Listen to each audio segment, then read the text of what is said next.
la congregación cristiana y el año 70 era común, meditando en lo que dice la Biblia.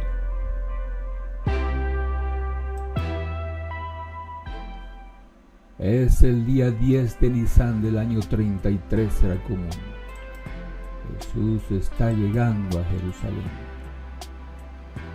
Cuando llegó cerca de la ciudad y la vio, lloró por ella, diciendo: si tú misma hubieras percibido en este día las cosas que tienen que ver con la paz.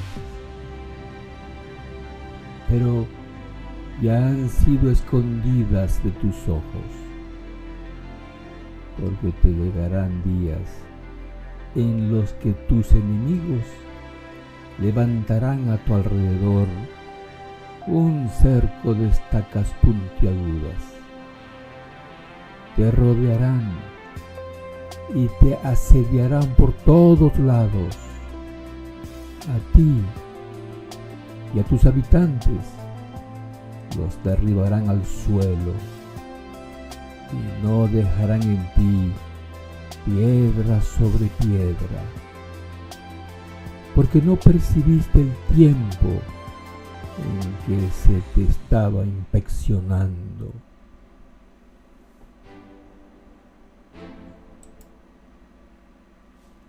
Al día siguiente, 11 de Nisan del año 33 era común, Jesús vuelve a repetir su profecía sobre la destrucción de Jerusalén. Leamos lo que está escrito en Lucas, capítulo 21, versículos 5 al 6. Más tarde, cuando algunos estaban hablando del templo, de cómo estaba adornado con piedras magníficas y cosas dedicadas a Dios, Él dijo: vendrán días en que no va a quedar piedra sobre piedra de esto que ahora ven. Todo será demolido. 4 apóstoles se interesaron profundamente en lo que Jesús predijo, de modo que interrogaron a Jesús buscando más información. Leamos lo que registró Marcos, capítulo 13, versículo 1 al 5. Cuando Jesús salía del templo ese día, uno de sus discípulos le dijo: Maestro, mira estos magníficos edificios. Observa las impresionantes piedras en los muros. Jesús respondió: sí, mira estos grandes edificios, pero serán demolidos por completo. No quedará ni una sola piedra sobre otra. Más tarde, Jesús se sentó en el monte de los olivos, al otro lado del valle del templo. Pedro, Santiago, Juan y Andrés se le acercaron en privado y le preguntaron: dinos, ¿cuándo sucederá todo eso? ¿Qué señal nos indicará que esas cosas están por cumplirse? Jesús contestó: no dejen que nadie los engañe. Nueva traducción viviente. Jesús no les dijo el día, el mes, el año en el que todo esto ocurriría. Y ningún escritor cristiano inspirado puso por escrito su cumplimiento. Sin embargo, la historia secular nos relata cómo las legiones romanas destruyeron Jerusalén y su hermoso templo. Jesús predijo: te rodearán y te asediarán por todos lados.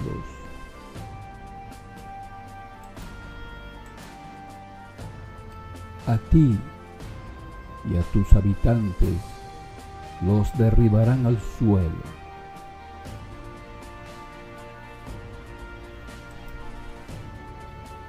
Porque estos son días para hacer justicia, para que se cumplan todas las cosas que están escritas.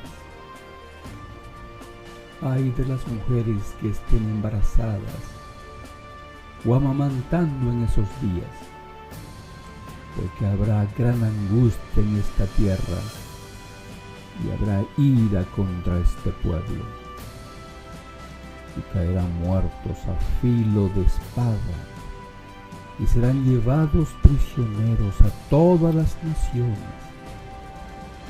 y Jerusalén será pisoteada por las naciones hasta que se cumplan los tiempos señalados de las naciones. Todos estos sucesos históricos culminaron en el año 70, era común. ¿Qué efecto tuvieron todos estos sucesos en la congregación cristiana? ¿Cómo afectó a los cristianos que vivían en Jerusalén? Debemos recordar que el día 6 de Sivan del año 33 era común, se formó la congregación cristiana en Jerusalén con el derramamiento del Espíritu Santo sobre 120 discípulos de Jesucristo. En poco tiempo, miles de israelitas se hicieron seguidores de Jesucristo. Los 12 apóstoles y ancianos de Jerusalén dirigían a esta multitud de discípulos. Nombraron a varones que calificaban para colaborar con ellos en la administración. En pocos años, por dirección divina, se admitió en la comunidad de discípulos a personas que no eran israelitas. Un centurión romano, Cornelio y su casa, fueron los primeros no israelitas que fueron admitidos entre los discípulos de Jesucristo. Para el año 49 era común, los apóstoles y ancianos de Jerusalén vieron la necesidad de aclarar la relación entre los discípulos israelitas y no israelitas. A los cristianos no israelitas no se les exigió circuncidarse, ni observar la ley dada por medio de Moisés. En ilustración vemos los apóstoles y ancianos de Jerusalén reunidos para decidir este asunto. Si los cristianos no israelitas debían ser circuncidados y observar la ley de Moisés para ser considerados miembros de la congregación de cristianos. En esta reunión no se les exigió circuncidarse ni observar la ley dada por medio a Moisés a los israelitas. En el año 66 era común. Las legiones romanas dirigidas por el general Cestio Galo rodeó la ciudad de Jerusalén. Después de unos meses de asedio, se retiró. Los cristianos interpretaron que se estaba cumpliendo la advertencia del Señor Jesucristo.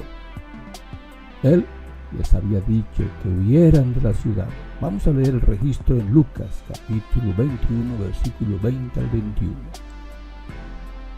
Jesús dijo: ahora bien, cuando vean a Jerusalén rodeada de ejércitos acampados, sepan entonces que se ha acercado su devastación.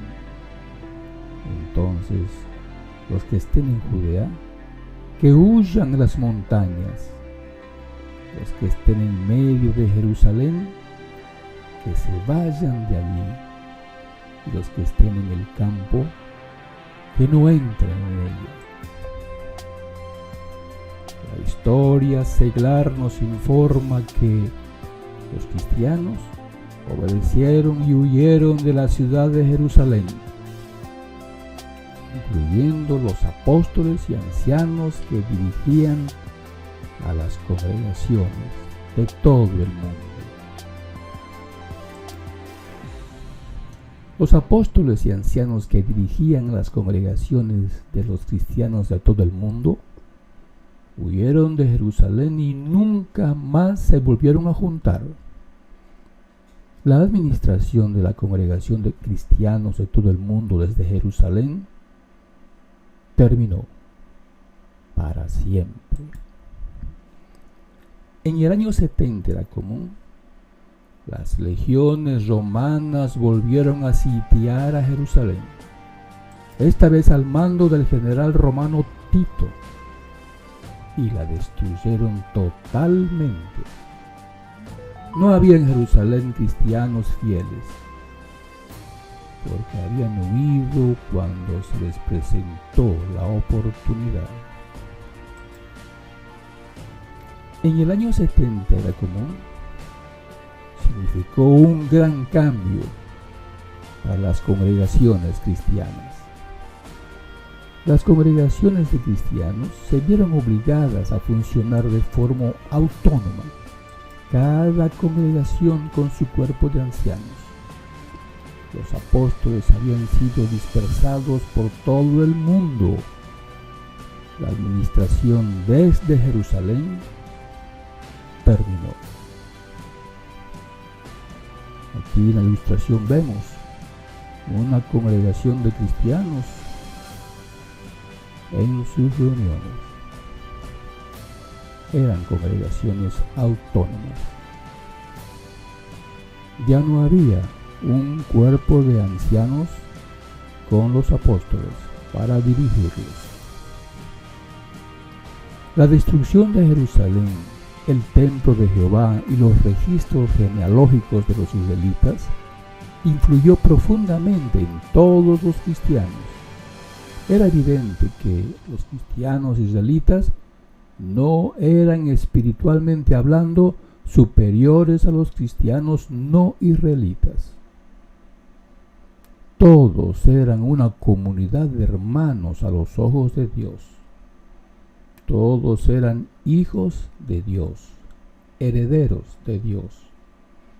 Ya no significaba nada ser israelita o no israelita, esclavo o libre, circuncidado o no circuncidado, hombre o mujer. Pablo lo había explicado en su carta a los Gálatas años antes. Pero después del año 70 era común, la evidencia la estaban viviendo. Todo lo que apreciaba el pueblo, los israelitas, los judíos, había sido destruido. Pablo escribió a los Gálatas, en Gálatas capítulo 3, versículo 26 al 29. Leamos. De hecho, todos ustedes son hijos de Dios por su fe en Cristo Jesús. Porque todos ustedes que fueron bautizados en Cristo se han vestido de Cristo.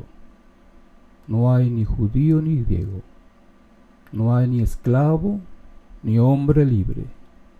No hay ni hombre ni mujer. Porque todos ustedes son uno en unión con Cristo Jesús. Además, si le pertenecen a Cristo, entonces son descendencia de Abraham, herederos según la promesa. En el capítulo 5 y versículo 6 complementó: porque al estar en unión con Cristo Jesús, ni la circuncisión ni la incircuncisión sirven de nada. Lo que sí sirve es la fe que actúa por medio del amor. Pero Pablo escribió también a los corintios y a los colosenses. Leamos lo que le escribió en su primera carta a los Corintios, capítulo 7, versículo 18 al 20. Leamos. ¿Fue llamado algún hombre cuando yo estaba circuncidado? Que no se haga incircunciso. ¿Fue llamado algún hombre sin estar circuncidado? Que no se circuncide. Ni la circuncisión ni la incircuncisión son importantes. Lo que importa es obedecer los mandamientos de Dios. Que cada uno permanezca en la condición en que fue llamado. Ahora leamos lo que escribió a los Colosenses, capítulo 3, versículos 10 al 11.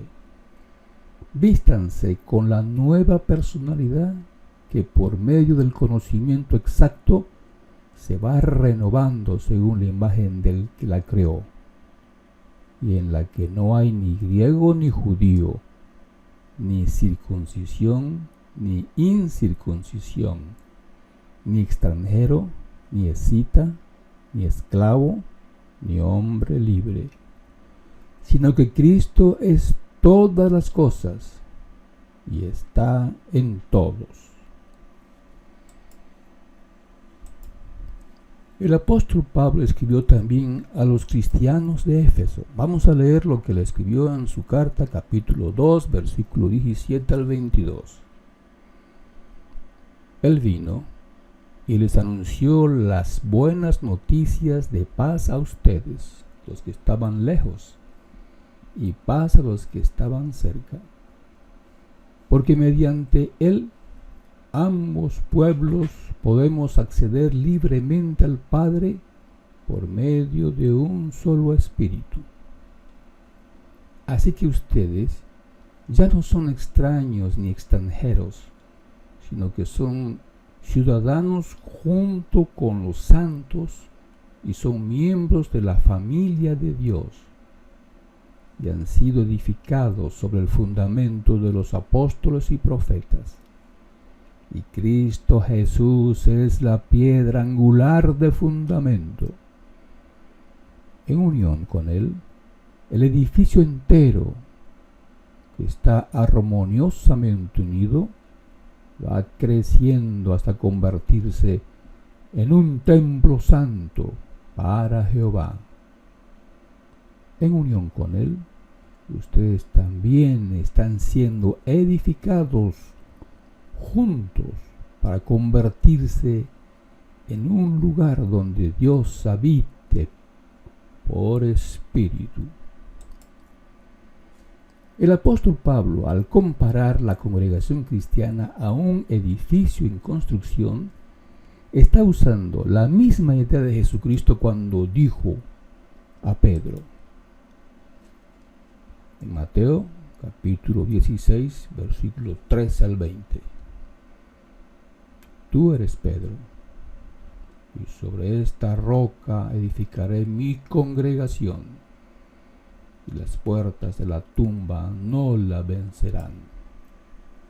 Pablo reconoce que la roca sobre la que se edifica la congregación cristiana es Jesucristo. Ya hemos leído ese pasaje en Efesios capítulo 2, versículos 20 al 21.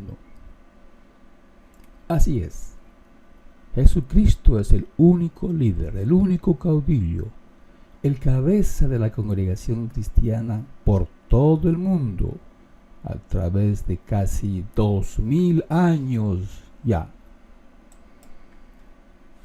En el año 70 era común, cuando los romanos destruyeron la ciudad de Jerusalén y el templo, no se puso en peligro la existencia de la congregación cristiana, pues para ese año los cristianos ya estaban esparcidos por todo el mundo.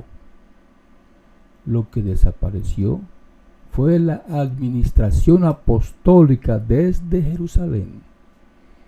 los apóstoles y ancianos de Jerusalén, que se debían como dirigentes visibles de los cristianos de todo el mundo, jamás trataron de reunirse en otra ciudad para continuar administrando la congregación cristiana de todo el mundo.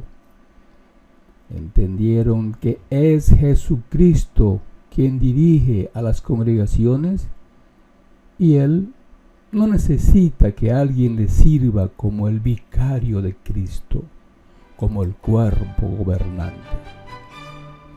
Si una persona llega a ser discípulo de Jesucristo, es porque Dios, el Padre Jehová, lo dirige y lo entrega a su amado Hijo Jesucristo. Él dijo: nadie puede venir a mí a menos que el Padre que me envió lo atraiga. Y a ese yo lo resucitaré en el último día. Juan 6:44.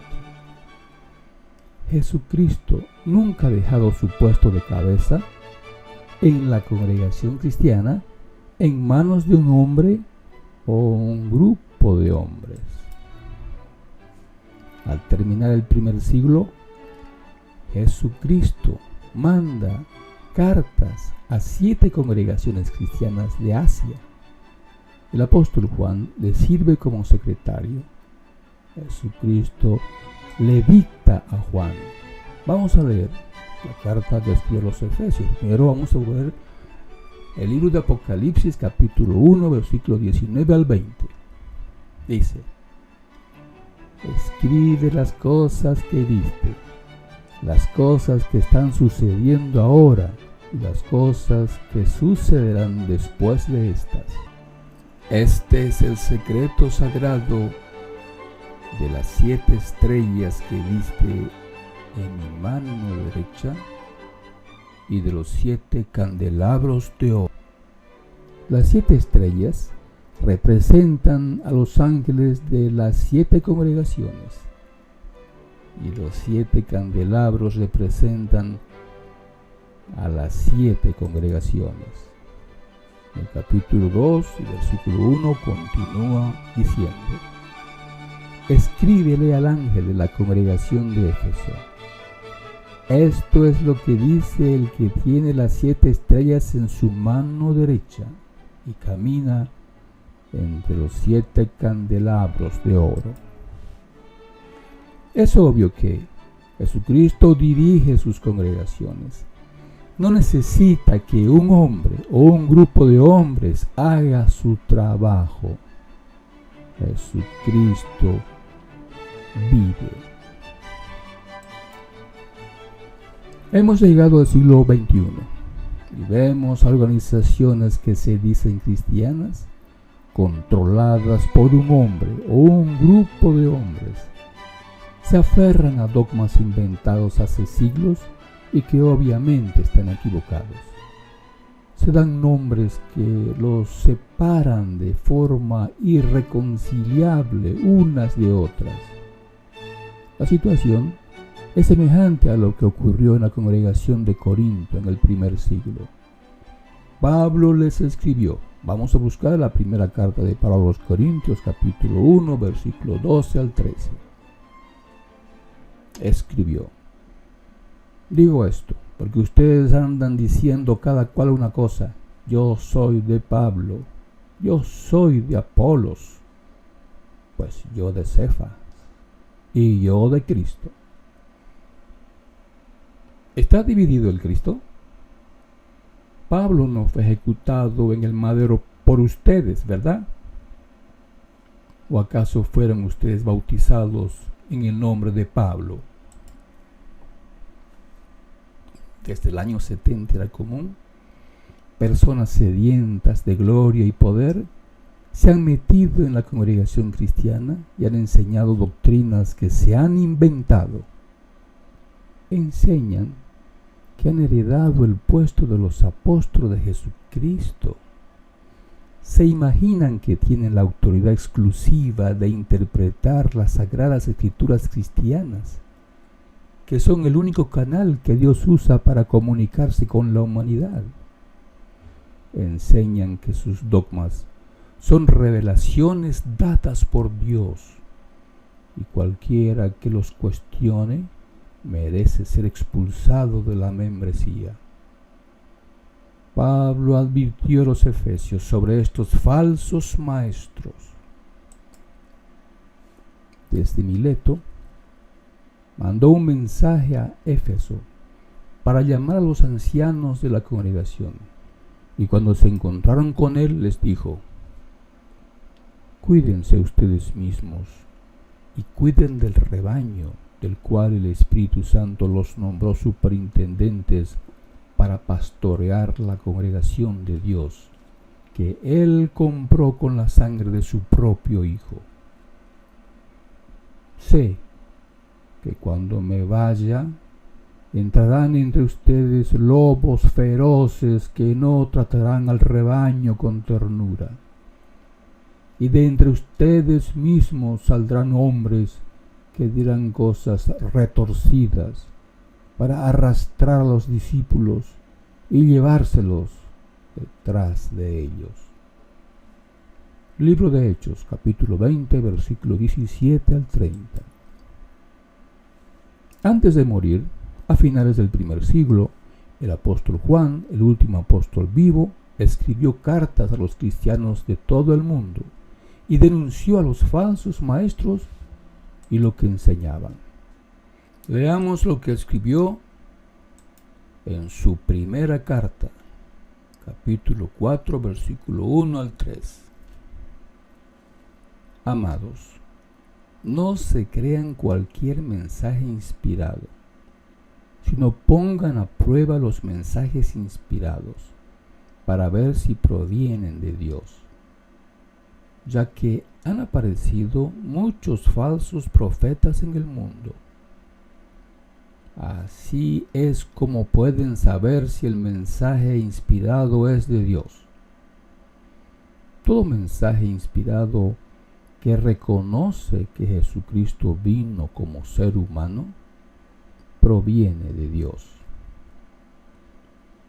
Pero ningún mensaje es inspirado si no reconoce a Jesús que proviene de Dios. Ese es el mensaje inspirado del anticristo, el que ustedes oyeron que vendría y que ya está en el mundo. Esta es la verdadera historia. Después del año 70 era común, cuando ya no había la administración de los apóstoles y ancianos de Jerusalén, los falsos maestros entre las congregaciones cristianas se envalentonaron y comenzaron a enseñar doctrinas retorcidas y extraviaron a muchos cristianos ingenuos. La situación ha empeorado muchísimo desde ese tiempo. La confusión ha llegado a extremos jamás vistos, de modo que la persona que sinceramente busca a Dios queda totalmente confundida. Sin embargo, la situación no es sin solución. Jesucristo nos dijo la solución. En Mateo capítulo 11, versículo 28 al 30, está escrito: vengan a mí, todos los que están cansados y llevan cargas pesadas, y yo les daré descanso. Pónganse mi yugo, déjenme enseñarles, porque yo soy humilde y tierno de corazón, y encontrarán descanso para el alma, pues mi yugo es fácil de llevar, y la carga que les doy es liviana. Nueva traducción viviente. La persona que sinceramente busca a Dios debe dejarse enseñar por Jesucristo. Jesús mismo dijo en Juan 8:12: yo soy la luz del mundo. El que me siga nunca andará en la oscuridad, sino que tendrá la luz de la vida.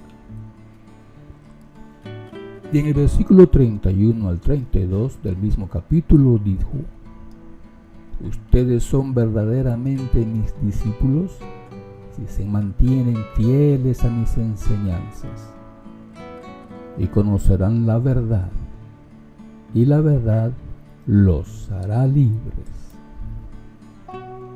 Es vital que usted comience a leer su Biblia. Le sugerimos comenzar por Mateo. Si le surgen preguntas, anótelas en algún cuaderno. Tenga paciencia. Las respuestas vendrán a medida que usted siga leyendo. Dios, su amado Hijo Jesucristo y el Espíritu Santo le ayudarán a llegar a toda la verdad. Cristianos SC, suscríbase a este canal. Comparta este video con su familia, sus parientes, sus amigos y con cualquier persona que desee saber lo que realmente enseña la Biblia. Si deseas ser miembro de este grupo de cristianos, te dejamos la dirección en la descripción del video.